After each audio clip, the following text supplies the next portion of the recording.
because you can only be a culture builder if you're intentional about culture building.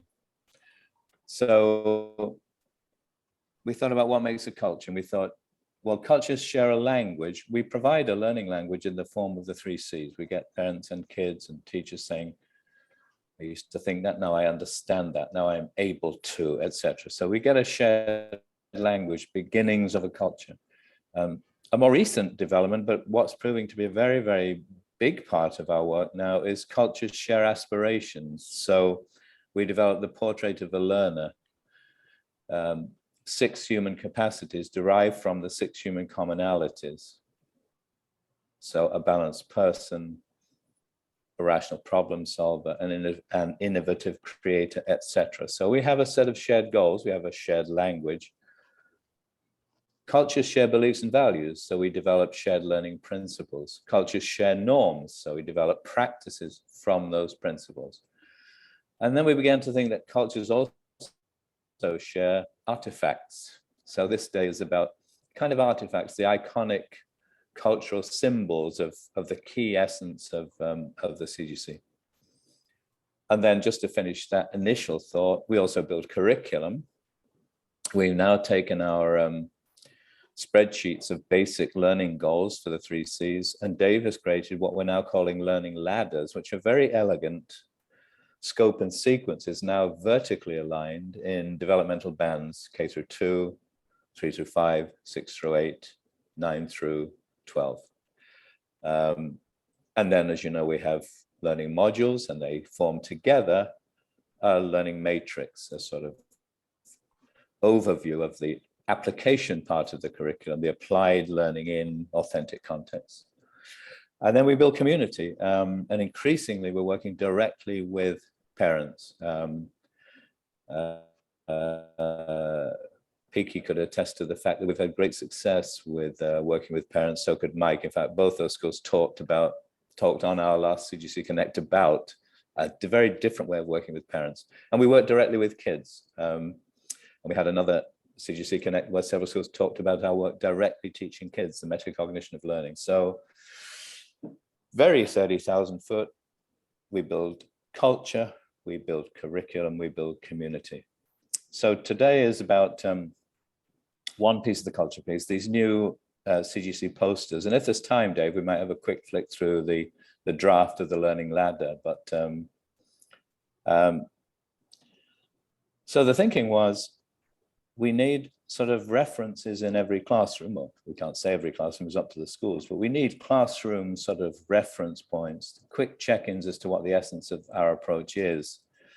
And we wanted to do that as simply as possible. And we felt that we would use as an organizer what we now have are the 5 Ds. So define, design, diversify, deliver, demonstrate.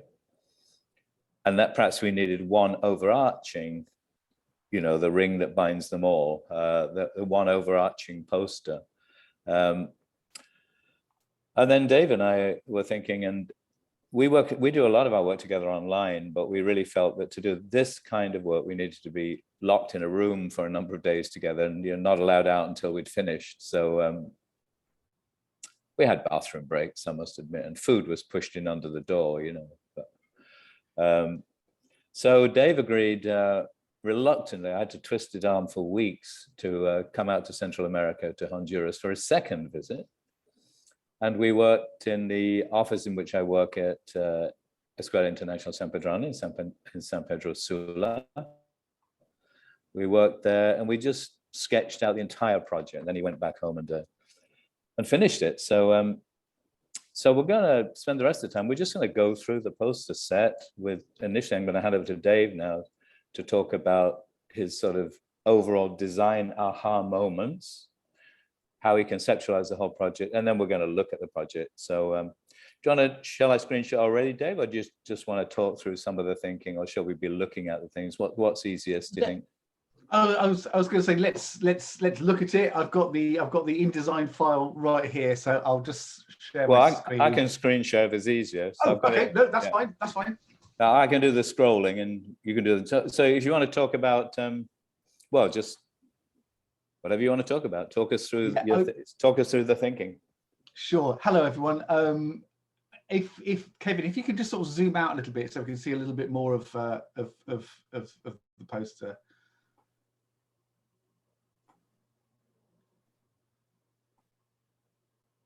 Lovely. Little bit further. Little bit further. And a bit further, presumably. No, that's there we go. That's great.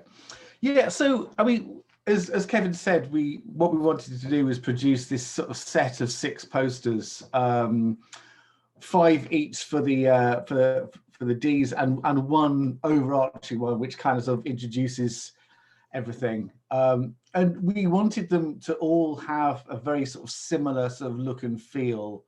And we wanted to sort of boil down into quite sort of simple language and quite simple and easy to sort of digest sort of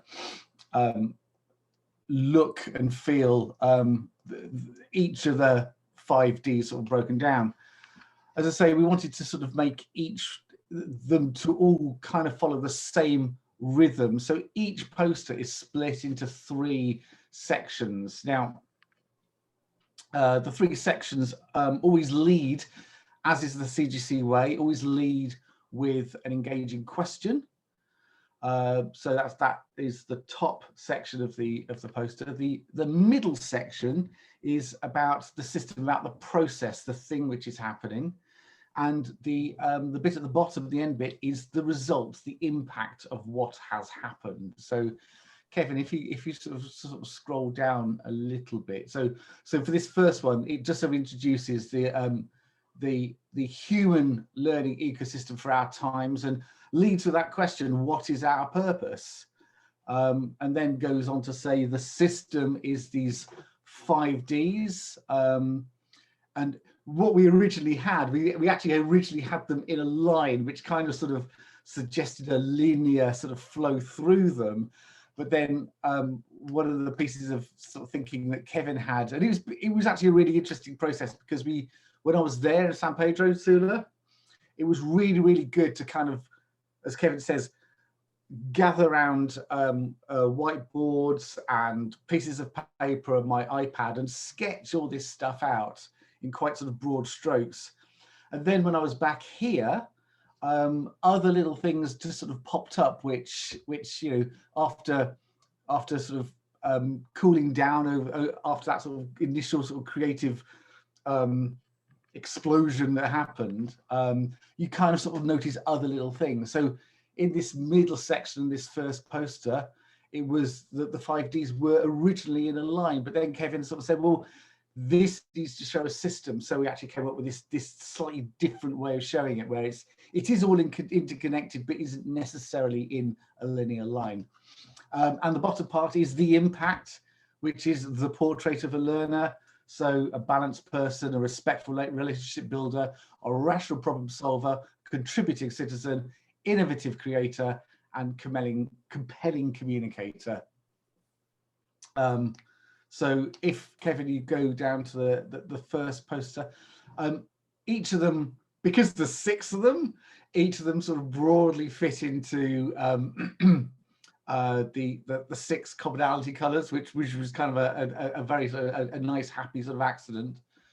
But as I say, each one is split into these 3 stages. So each one is a little sort of mini story in itself, with beginning, middle, and end. Another thought that we had when we were creating these was this might actually work quite well as an explainer video at some point in the future, a short, like sort of 2 or 3 minute explainer video. But for here, I think the beauty of these is that with a poster with a printed artifact, as Kevin calls them, with something like that, you don't need a power supply, you don't need an internet connection. They are printed and they can be up in classroom walls, around the school, around the campus. And they can also be customized as well. You'll notice that in the posters there is some blank spaces. Obviously, we have the Common Ground Collaborative logo on there, but we can also customize these for your specific school as well. So if you want something if you want to have your logo on there, then we can actually build custom versions of these. And if there's part of your principles sort of later on, correct me if I'm wrong, Kevin. Yeah, we'll come to that in a minute. So okay, sorry. no, so yeah, it's completely correct. That's one way we can customize them. Just on the content of them.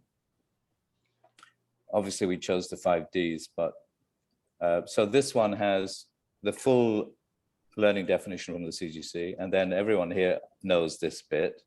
And I have to say that is really proving to be transformative in schools. I'd say if there's one thing that makes it the first difference of being a CGC member school, it's to have a common learning language. Also, Dave and I played with the way to express this final box, because we're always using Einstein's language, as simple as possible, no simpler than that. We didn't want to miss out any of the key messages. We also didn't want it to be loaded with text.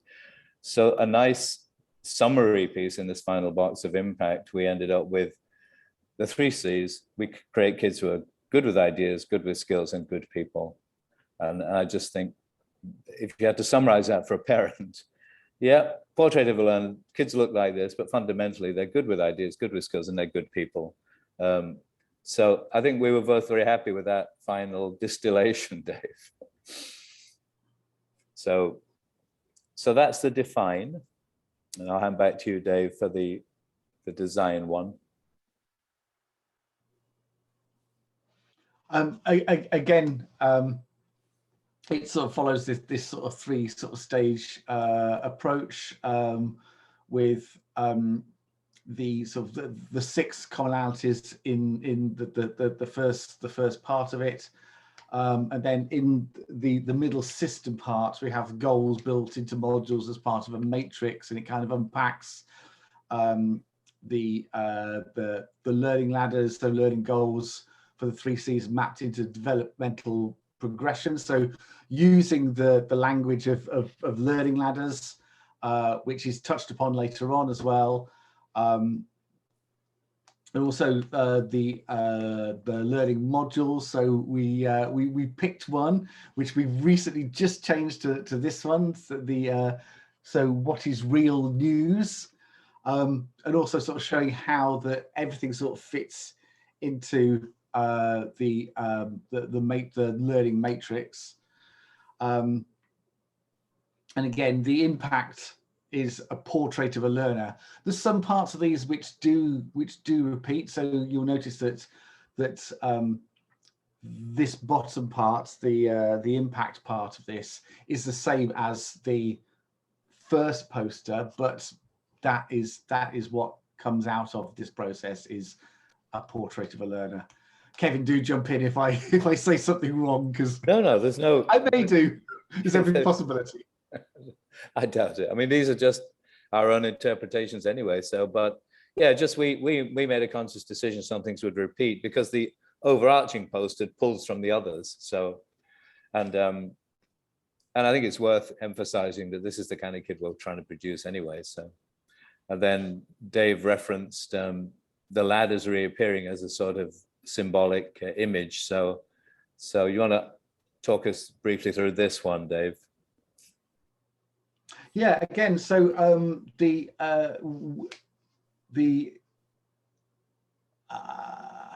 so I've lost my thread a little bit.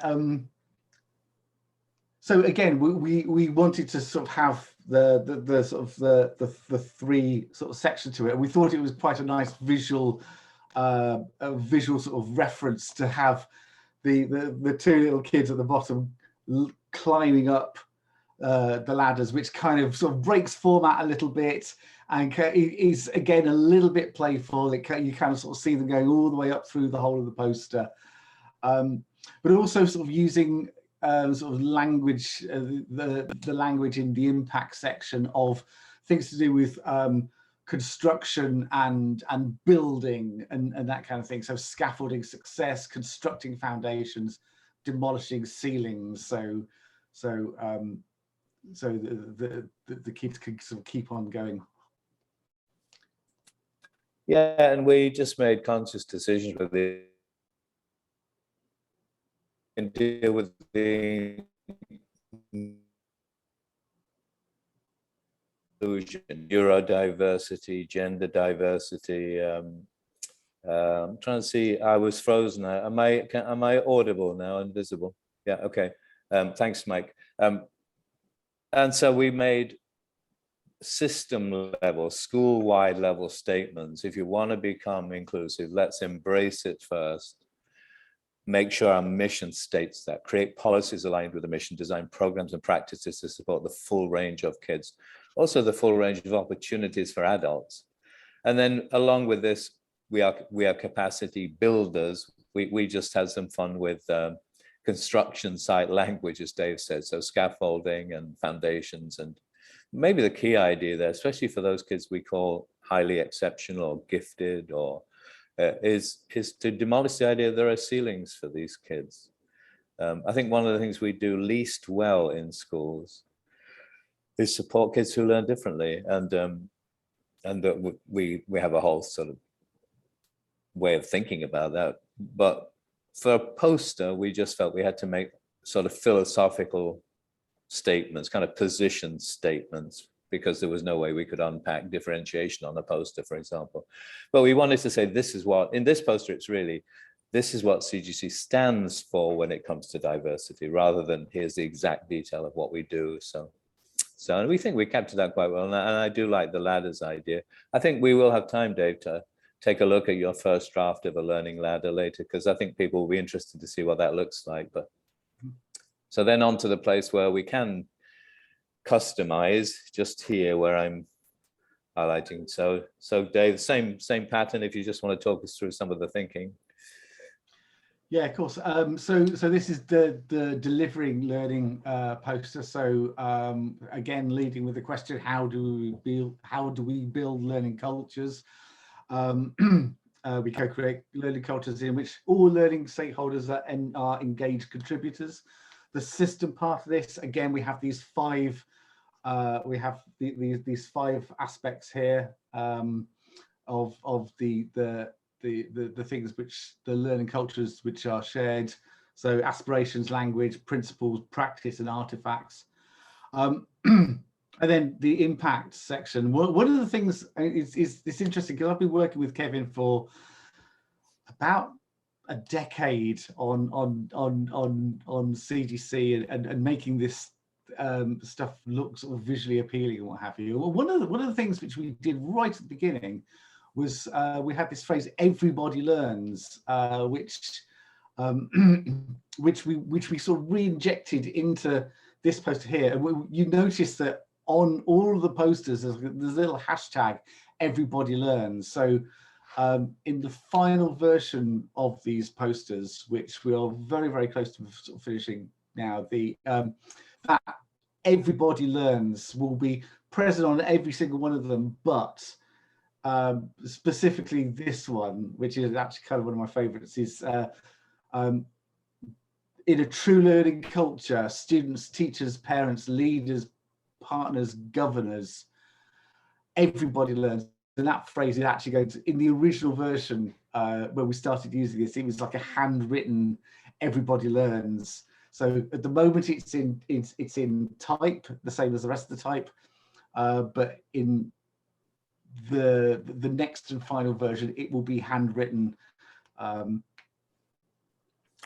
it's kind of it's our, if we have one, it's our official mission statement. Everybody learns from the get-go. But it's funny how ideas they recycle, and that one bubbled to the surface during this process, as Dave said. So we're going to recapture it as a sort of branded look for the two words "everybody learns." So, and then I'll take the opportunity when we finish this one to tell you about a recent development that could be extremely exciting in Brazil next year. So, but if you just talk us through the thinking here, Dave, and then we'll talk about what might be happening with assessment with Jay McTighe. Yeah. So again, you know, three stages, and actually, okay, you're seeing these almost in sort of isolation, but when you see them all together, I mean, however they're displayed in a school, on a wall, just assuming that they're going to be sort of displayed next to each other, there's going to be these very, very distinct sort of bands which sort of run through, and each of these bands are the same size, and the colors of the posters sort of vary as well. And I think they will look actually very sort of striking all together. So this is the final one. The question, how do we provide evidence of our learning?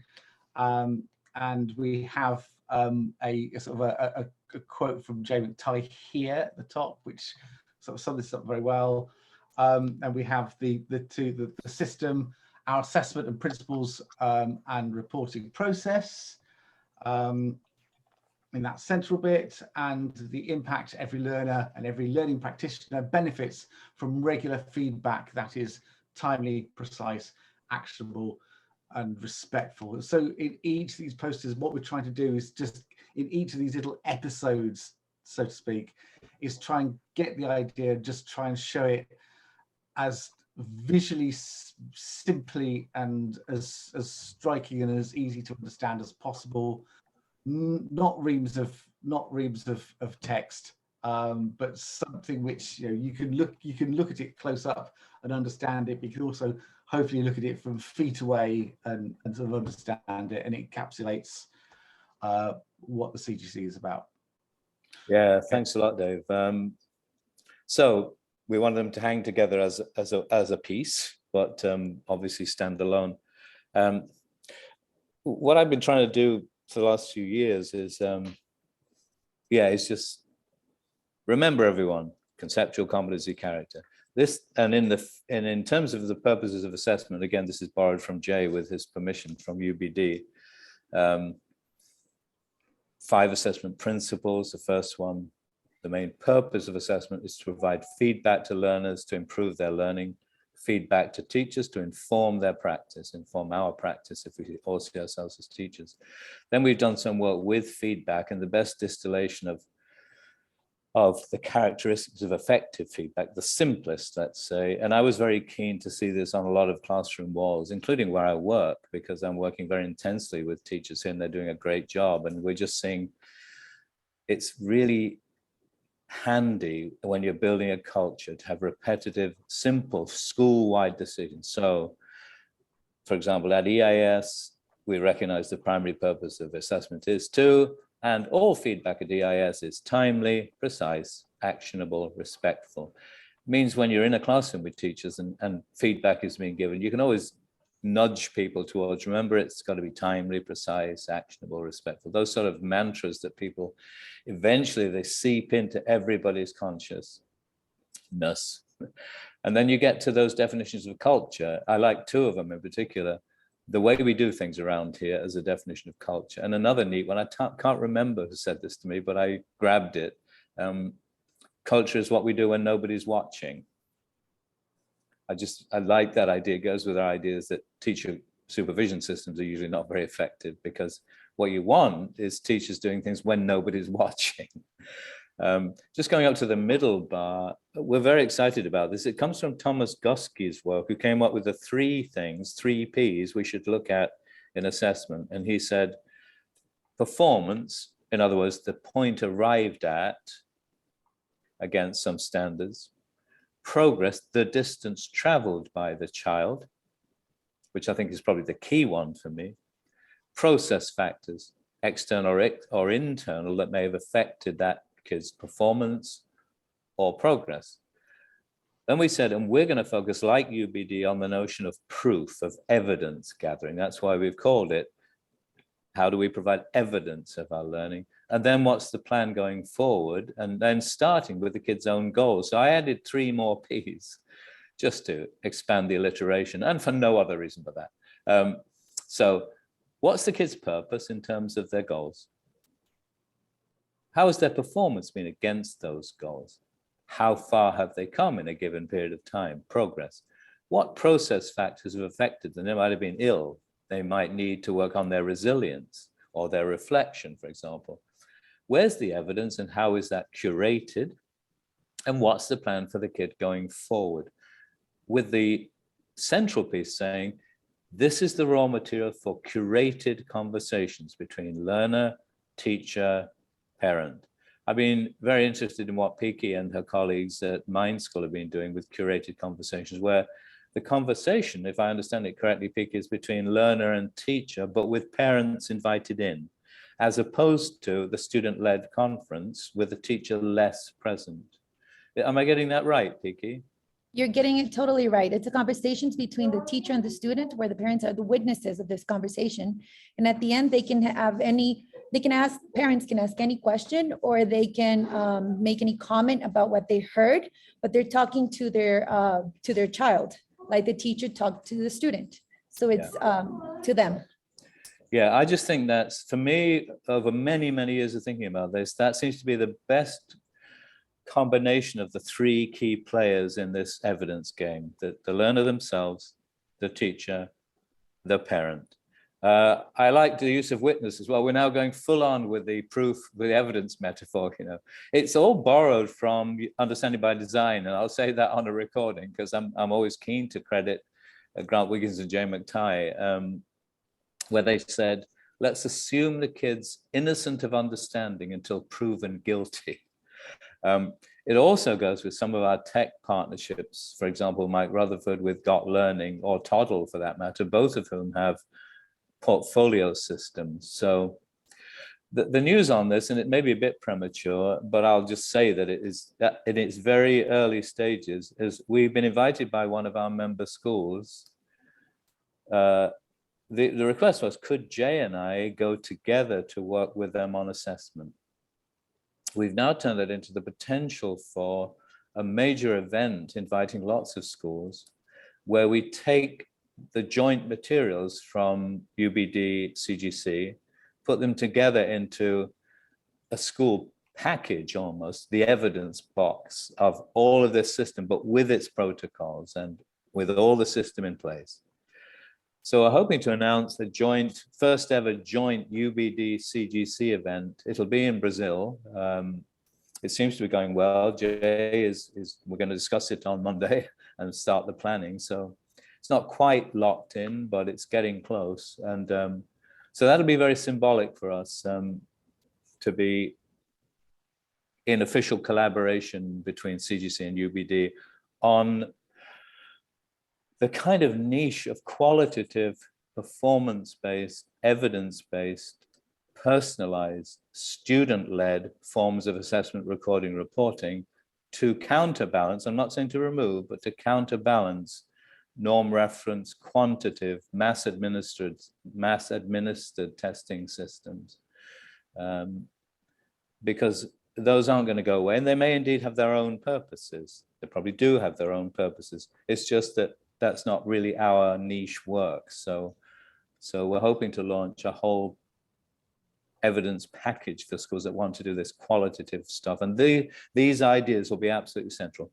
5 assessment principles, and then this cycle of thinking: the kids' plan, the kids' performance, the kids' progress, the kids' processes, proof of learning, and then the plan going forward.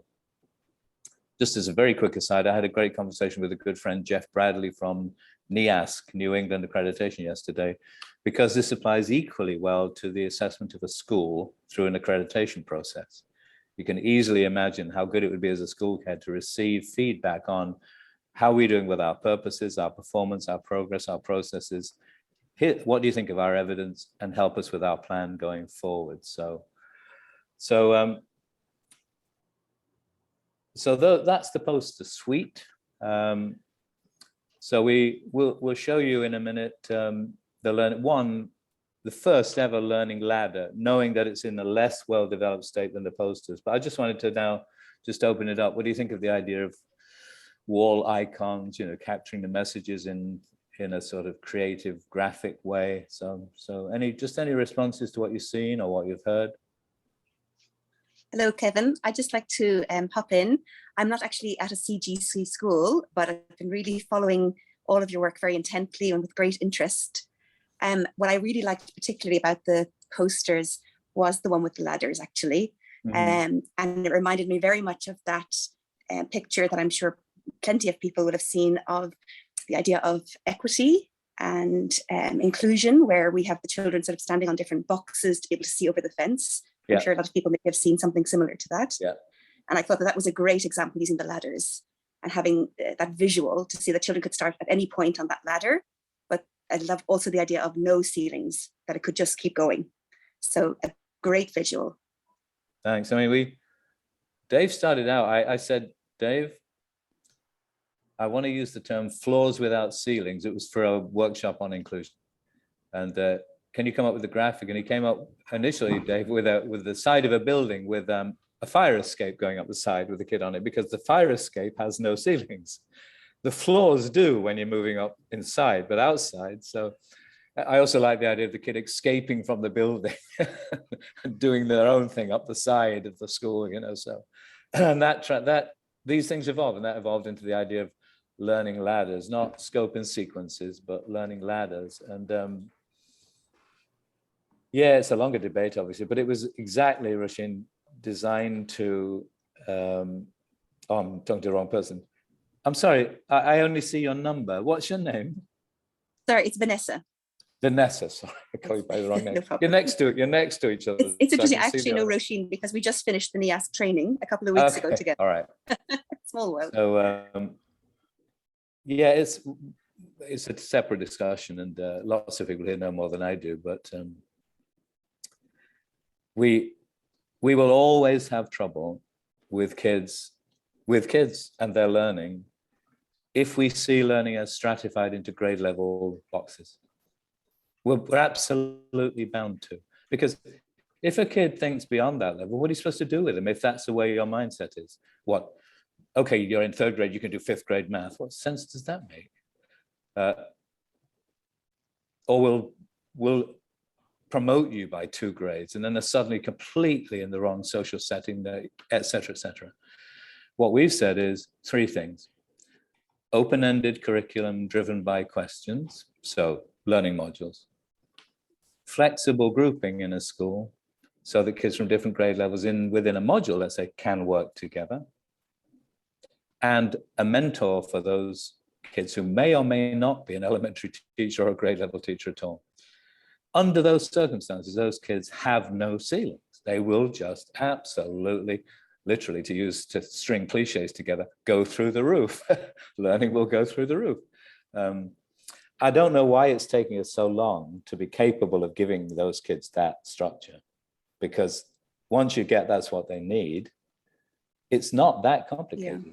Even if you hired someone from outside for a block of time a week, or even if you did it outside of school time.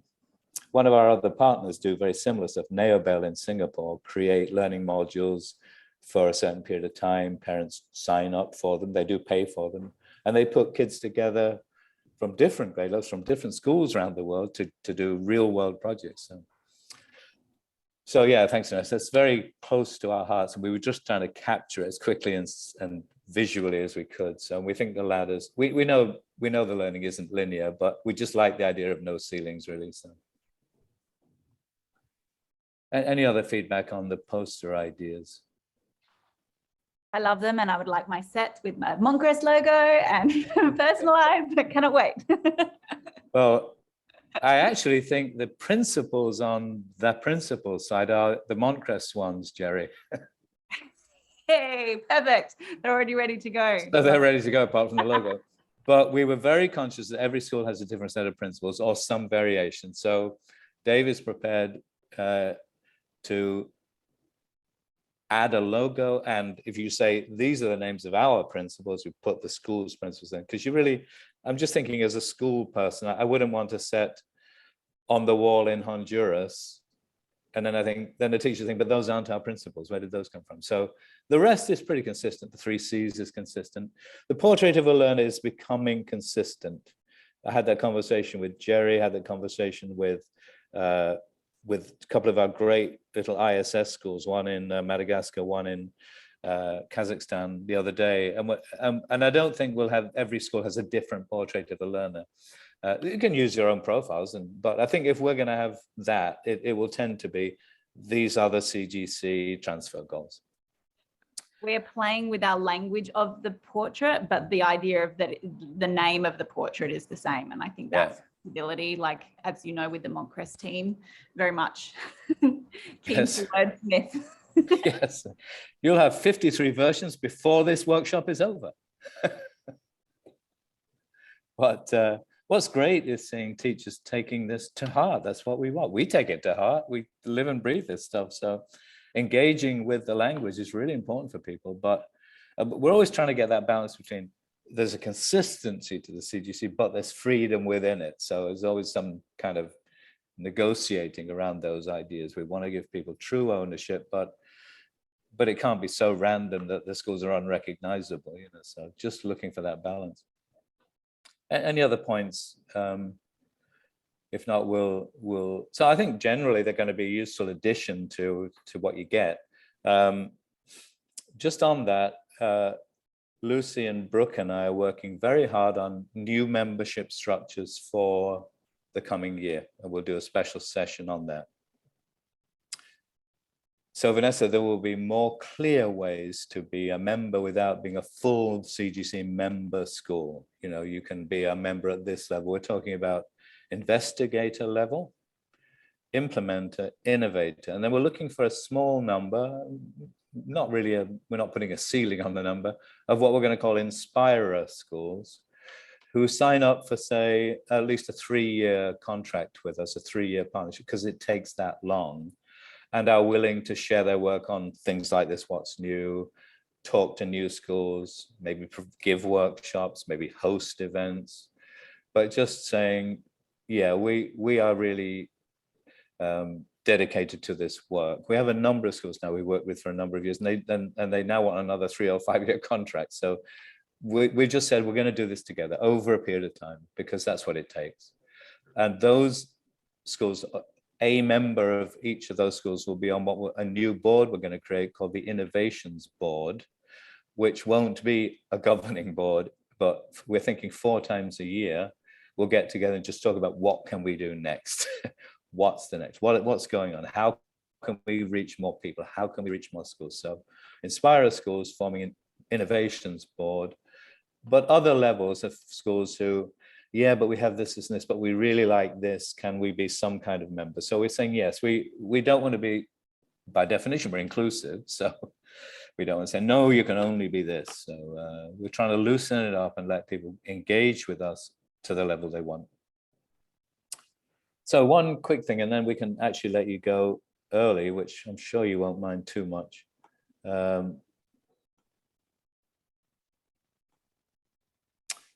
So this is another new piece of work by Dave, based on work by our writing teams. We've always had a set of standards, if you like, which basically have been key references like NGSS for science, C3 for social studies, that where we have unpacked the conceptual element in those and the competency element and the character element and produced CGC learning goals. But we never published those as kind of, in old language, scope and sequences. But we think especially curriculum coordinators, directors of teaching and learning, do need those source points. So again, we shared, and I'll be honest, I was very anti the spreadsheet approach, because to me, I don't want to insult our writers, but I actually probably do, because I know these guys. You know, so I accused us of looking like curriculum accountants. And we didn't want to be that. So we took the idea of ladders again. That's why Dave was able to put the graphic in of the little ladder. And we gave the spreadsheets to Dave, and we gave him a very brief. And again, Dave, I'm going to hand back to you if you can talk us through your thinking in putting these, what they are actually, what the sort of tech format is. ¿Ahorita qué clase vas? Voy a preguntarle a Miss. We need someone to mute, I think. I'll zoom out a bit, Dave, so you can say a bit about the sort of banding idea, yeah? You're on mute, Dave, so sorry. Okay, so 2 years of using Zoom and I still get that wrong. We all do. Okay, so in quite quite a contrast to the posters. These are very definitely practical information documents. Okay, so the posters are much more visually appealing. These are very much more sort of information driven, and in the spreadsheet there was a lot of information. So as Kevin said, the brief was really simple, was to just sort of try and get the huge massive lump of information which was in the spreadsheet and just try and make it just a little bit more functional to navigate on a couple of levels. So these documents are PDFs. They're interactive PDFs, but they work well. The idea is they will work on screen, but also if they are ever needed or desired to be printed out and displayed, then they can also serve that purpose as well. Okay, so we delved into probably one of the more complicated ones, which was mathematics. And we have, let me just see, I think it's 5 or 6. It's six. Yeah. The math guys chunked math out into 6 areas. Yeah. So 6 aspects of mathematics. At the top we have the title and sort of subtitle, but also a breakdown of a general overview of that section of maths. We'll look at the arrow buttons a little bit in a second, but underneath that we have the ladders. So whereas previously in the spreadsheet everything was oriented horizontally, now taking this sort of slightly different approach of a vertical ladder, it's all sort of vertical now. So we have going from the bottom up to the top, we have ECC at the bottom, then elementary, then middle school, then high school. So for that particular aspect of maths, it becomes more complicated as you go up. And just bear with me for a second. There are 2 columns. So learners understand that in the left-hand column, and learners are able to this in the right-hand column. Kevin, if you just scroll up a little bit. The idea is that if this is actually used as an interactive PDF, you can actually go back and forth. So in just a single click, you can go back and forth through the areas of maths. So hopefully the idea is that very, very quickly you can hone in on the exact piece of information which you're looking for or you want to see about, say, mathematics, describing shape and space geometry and what the students will be learning in the middle school on that particular topic. I think that's it, Kevin. Unless I think so. I mean, these are much more early drafts than the posters. We have a lot of thinking still to do. We have a couple of questions. I may put that question out to some of you guys at some point. We haven't embedded questions in here anywhere, and yet questions are a useful tool. We don't have character here at the moment, and we're thinking about what to do about that. While we recognize it'd be downright silly to try and have character standards for every area of mathematics, I just think that would drive people nuts. But we do need some statements about building confidence in mathematics and building mathematicians, that kind of thing. We're going to have cover pages which deal with some of those issues, the sort of narrative cover pages with illustrations. We also think people will want different views. Can I have all the elementary in one of these? Can I have all the middle in one of these? We're trying to do it's genre writing, basically. So different purposes, different audiences, different media. a person with oversight in the entire curriculum, I think, will find these extraordinarily useful. But every teacher doesn't need to see this. I think teachers need to see what they're going to teach, and they like to know above and below them, and they like to know, because they're smart professionals, I would like to know, this is all part of something that actually is systemic and makes sense. But they don't want to have to look at it all the time because they don't use it all the time. So, but as a first go at conceptual and competency, neat and tidy, easy tool, interactive PDF, click backwards and forwards. All of these eventually will be on Toddle, who are going to be our platform partners. We'll have to talk to them about the formats that work best for them.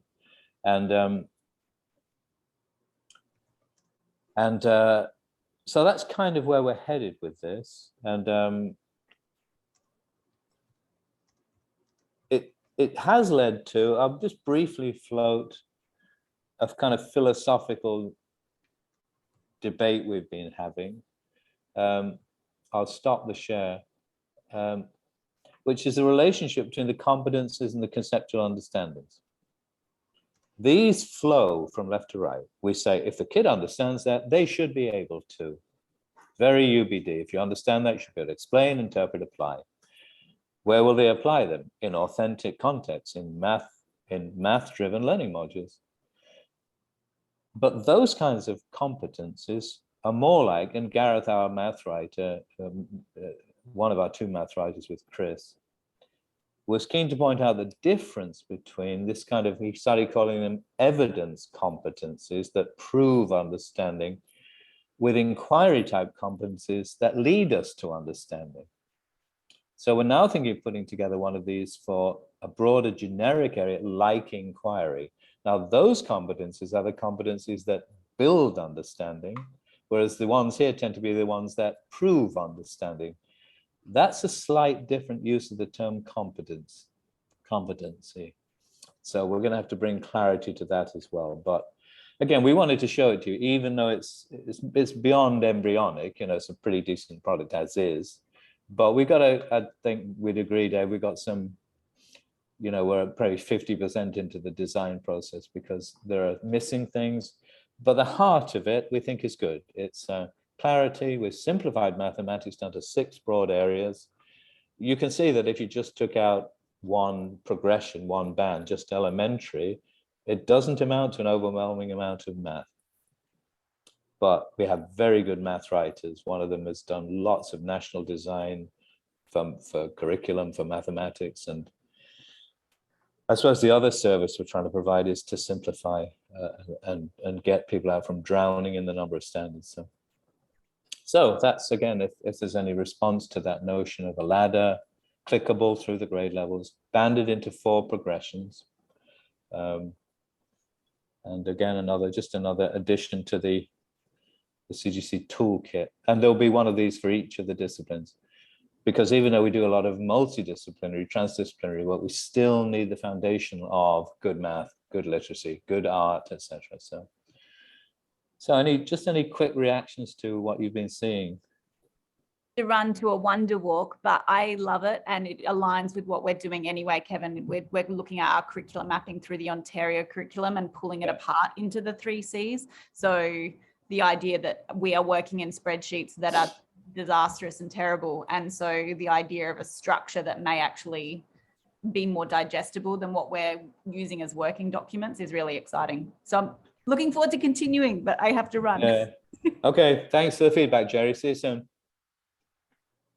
Yeah, we can. I also, sorry, go on. go ahead. No, I was just also going to say, with the maths one that you just showed on the screen a moment ago, the sort of the chunk of information at the beginning, as I was reading through it, I thought it almost sounded a little bit like the story of mathematics. And I thought that actually perhaps that's a way to bring character in, that you can sort of develop that and pad that little first chunk out more. And perhaps that's where the questions and some of that character piece could come in, and as if it's telling the story of mathematics itself. Thank you. I knew there was a point in showing these today. Dave, I think to be consistent, we could easily call that the story at the top each time, that amplification. Yeah. That would be neat. Thank you very much, Nessa. It's interesting because one of the debates with the writers was, I was saying, look, teachers use these. They're used to seeing the goals in a module as conceptual, competency together. So we have to have the same approach at the macro level. They have to be able to see conceptual and competency together, because otherwise it's, but I thought it looked like this and now it looks like this, and where did that go? And I think consistency of language and format at all levels of the fractals is really important for people. And because our modules have story as the why, and then the goals as the what, then I think we can repeat that, Dave, in the design of these ladders, because then it'll be, oh, this is just like a module, but for the whole school, for a big area. So wherever we can borrow that language and use the why, the what, perhaps, doesn't add, it adds about 4 words maybe, but it doesn't add to the bulk, but I think it adds to the connections. So thanks, Vanessa. That triggers a whole little sequence of thoughts to bring greater parallels together. So duly noted. Thank you very much. Any other thoughts?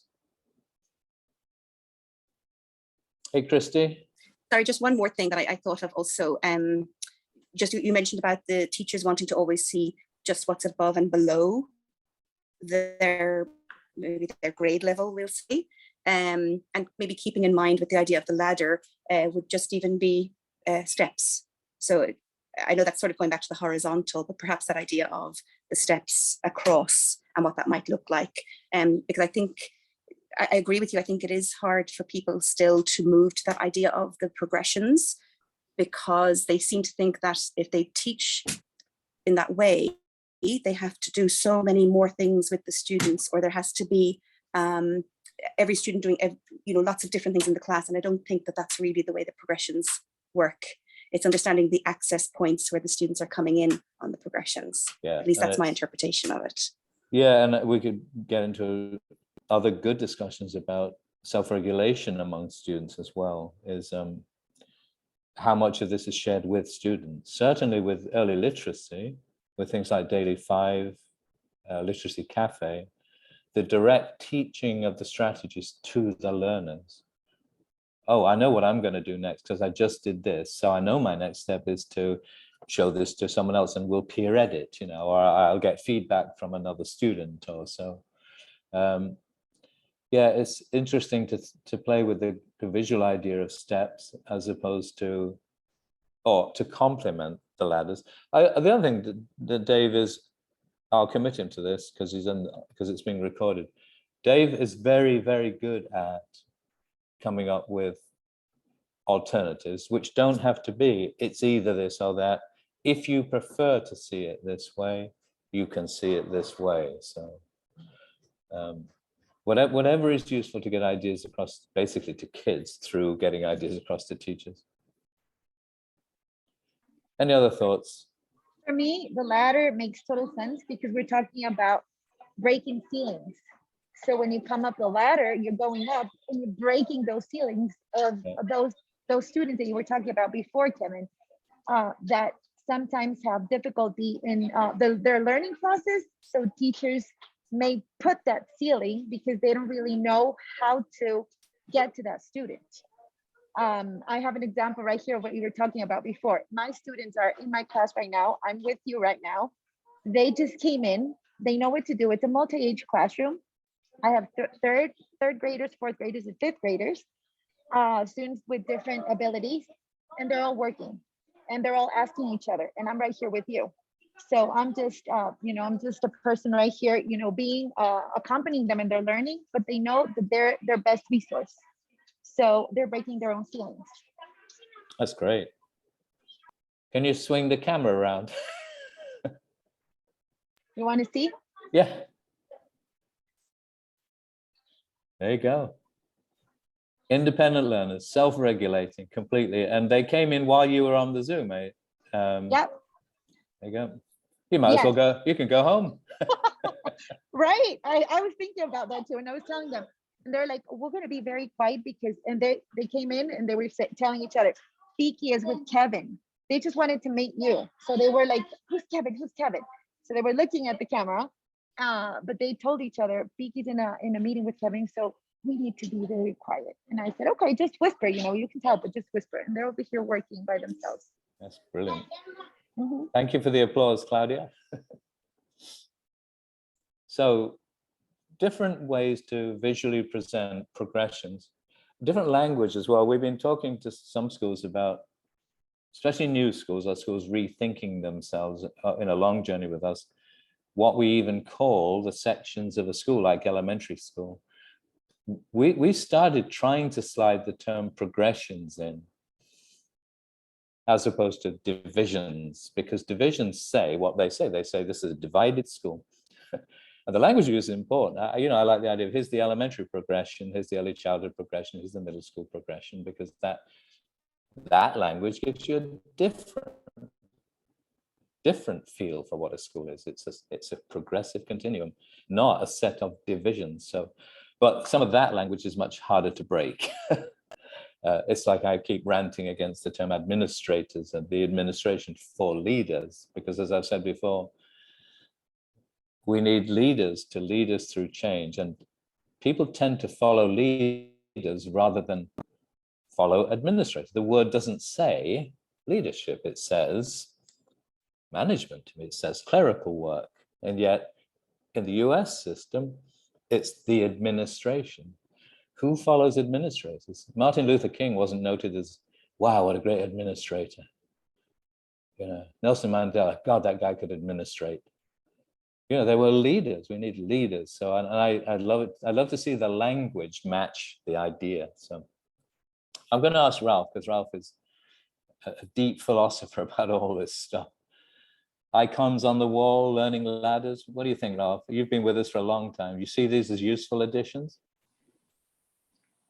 I think it all comes down to context. Like, I was thinking about that the other day, because I was in 2 different teachers' classrooms, and one teacher had lots and lots of really useful material on the wall, that they could work off of and point to the students to, that interacted with the curriculum and even the philosophy of the school and things like that. And then I walked into the other teacher's classroom, who's an absolutely stellar teacher, and he had almost nothing on the wall. It was as if he had just moved out. And then I just started thinking about their different teaching styles and how they use that classroom. So my take on it is, I think having an abundance of material available for member schools to sort of pick from and use as they need, that fits into different contexts, is just a great thing and is wonderful. And even within a certain school, having it available to different teachers and the administrators is a good thing. Yeah, thanks. And So, I know we've known you a long time. Neither of us would be in favor of imposing stuff on teachers, because we don't believe you can control people into quality. But that menu of available good stuff, I think I don't know any teacher who objects to there being a menu of good stuff. So thanks, Ralph. Okay, so new things are coming along the line, all designed to be helpful. You've given us some great feedback for the ladders. We'll have another look at using some of those design ideas and aligning things better. So we've gone just over the hour. We thought this one might be shorter, but everybody has Piggy has a class waiting for her. So we better let her go, and the rest of us can go at the same time. So thanks a lot, Dave. We'll keep the work going. And thanks everybody for being here. Thanks for the feedback. Just always a work in progress, and always a pleasure to be with you. So enjoy the rest of your afternoon, evening, morning, day. Buen fin de semana, one weekend. I think it is Friday, isn't it? Happy Friday, happy weekend, everybody. See you next time. Bye-bye. Thank you.